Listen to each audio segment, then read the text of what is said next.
Chris Watkin, joined again by Luke Jones, real estate agent from America, now come back to the UK, and now he's an estate agency coach and trainer. Today, I want to talk about coaching in estate agency.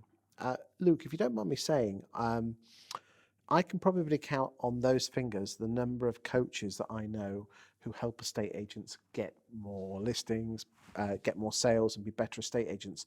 When you consider there's 15,000 estate agents in individual companies, that's not an awful lot. So the question is, why aren't there enough coaches, and what does good coaching look like? Talk to me.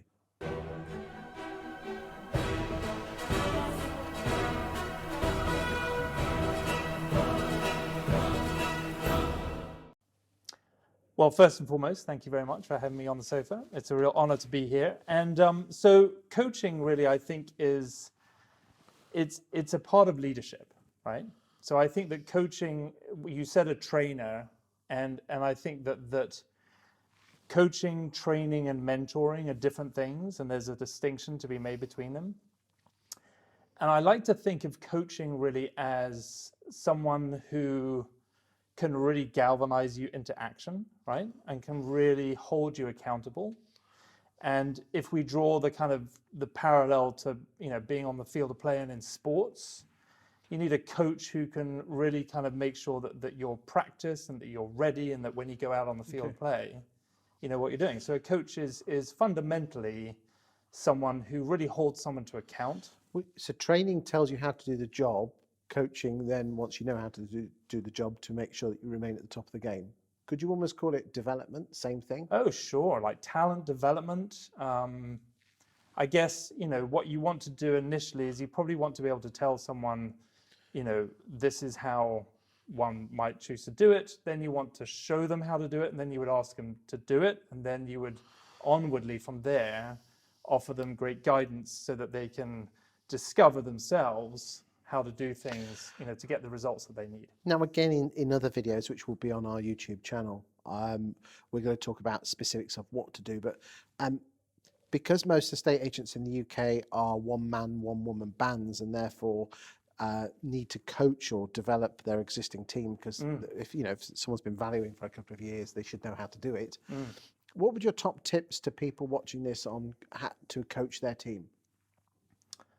Gosh, I mean, I really think that again, you could have a blueprint for success with a model of how to do it, but with the coaching thing, it's more about getting to grips or understanding what their goals are, right? And then really understanding what fires them up, and then giving them the ability to, perform at a level that they're in their highest best use of themselves to get the results. So it's not necessarily, it's not necessarily, I want you to get more listings. It's kind of working out what they're like as a human being, what flicks their switch, what floats their boat, and therefore then tying what their why is to the needs of the business. Absolutely, and you said it very well. It's tying their why in, and so it's not prescriptive, but it's sort of offering a way of thinking so that then they know what they need to do to get the results that they want. Okay, so it really isn't the case of just walking in saying, I need more listings this week, get your fees up. Because that's how most agents work. Yeah. And I think that would probably be more like a management kind of attitude, whereas I think leadership, I don't think people want to be managed. I think people want to be led. And I think people want to be led by people that really breathe it and love it and know it. And so then a coach really is someone who can mentor them, but crucially, a mentor is going to be someone who, is there to support them, but a coach is there to hold them accountable and really push them when they need. Coaches are not their best friends. It can be tough, right? But coaches will hold them accountable. You can't be accountable to your coach. You can only be accountable to yourself. So what a coach will do is facilitate that accountability process. Right. So therefore, we've agreed that we need to work out what the why is of the staff member or the colleague, and then basically match that up with the needs of the firm. So again, what do bosses need to do? I was assuming is the first thing is they have to actually sit down with their individual colleagues and work out what floats their boat and why they come to work. Yeah. I mean, I think this raises a slightly larger, bigger issue of now we're having a big paradigm shift, right, in the way that employment works. and all of a sudden the employees are interviewing the employer, and they want to be somewhere that they feel is a great culture, a great fit for them. And so I think that one of the ways that an employer could do that is have a system that supports their staff through training, mentoring, but crucially coaching. So it's an ongoing process so that they can see a growth pattern. Because let's be honest, there's a few trainers out there, but then the amount of times I've seen a boss send their staff on some training, but the boss doesn't go with them.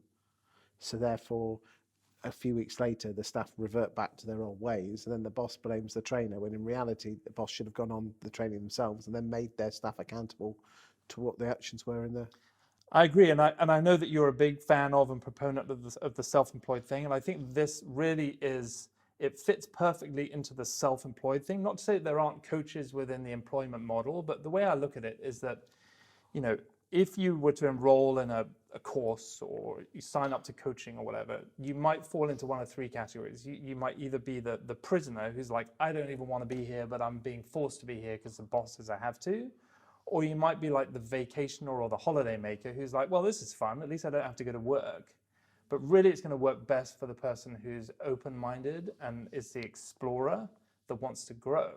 So what a coach will do is, again, facilitate that growth by putting them in challenging situations. I mean, it's not a walk in the park for the... I mean, you can be coached as an employee, but what you're saying is by someone being, say, a self-employed agent, they've already made the mental step that they've taken personal responsibility. Yeah, and I've seen many of your interviews, and we talk a lot about that mindset piece, right? So you really, in order to have made that jump into becoming self-employed, you have to have that growth mindset right off the bat. But you don't necessarily need to know everything. You don't have to know everything. But what you do need is you need to have a plan, and so you need someone that can keep you on that plan and hold you accountable, and check in with you and be like, are you getting the results you need? How does that feel? What do we need to do? Because, let's be honest, I know some self-employed estate agents out there that have literally handed their notice in and flying. But I can also think of other self-employed agents who've not necessarily followed the models, the systems, which I know we're going to talk about estate agency systems in a bit, but then have not made themselves accountable to anyone else. So therefore, so really, are you saying that if you do go self-employed, you either need to buy in accountability either with someone who's professional or even probably someone in the family that if you didn't succeed or didn't do what you say you're going to do, you look a prat, or you won't succeed? Well, I think that success is through people, not just individually, right? And so I think that having a coach, mentors really matter, coaches really matter, and I think that you can't have too many, in my opinion, because you might have someone to help you with your personal life, your fitness, your health, your vitality, your business, your money, all kinds of different stuff. And I think that within the context of a state agency, you need to have a coach who really helps you set goals and then figure out a way to work smarter, not harder, to achieve those goals, but crucially keeps you on track.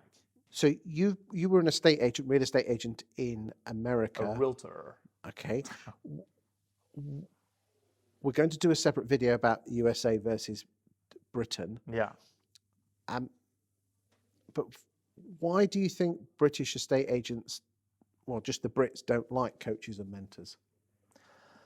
Gosh, good question. I mean, I think fundamentally we all need to resonate and feel like your vibe attracts your tribe, right? So I think that if someone was to come over here and be all like, yeehaw, let's do this, people would be like, back off, pal, I don't need any of that stuff. But if you can connect with somebody, and so I'm seeing a lot of success amongst coaches in my organization that are really doing well because they really connect with their clients and find common ground. Because what is interesting is that I'm a founder member of the Agents Together Charitable Foundation, and one of the two key pillars of Agents Together is that we supply mentors to people within the industry.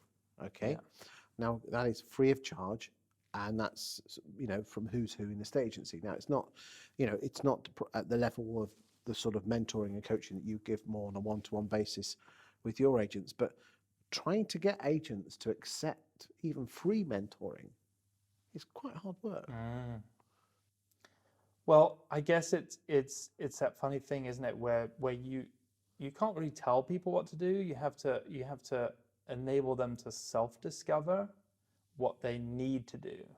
And so again, I think that there's a great quote from the man who runs the organization that I work with, Gary Keller, which is a great quote where he says, leadership is about teaching people how to think so that they can do the things they need to do when they need to do them to get what they want when they want it, right? And so coaching really is a journey. So you start off with someone and you want to try and understand, what their big why is, right? And then understand all those things, a little fluffy, a little LA woo-woo maybe, but you try and get to understand what's really driving them. And then what you'll say is, okay, so if we can work out a way like around systems and processes to get you there, how would that feel? And then hopefully they're like, yes, I want to do that. And then it's taking them on that journey of accountability. And again, that's for, as I said, more people employing your services. But to any estate agent, let's wrap this video up. To any estate agency bosses out there, the best thing is to talk to your colleagues, find out what motivates them, and then try and create a individual plan to help them get where they want to get to, which ultimately will help the business as well.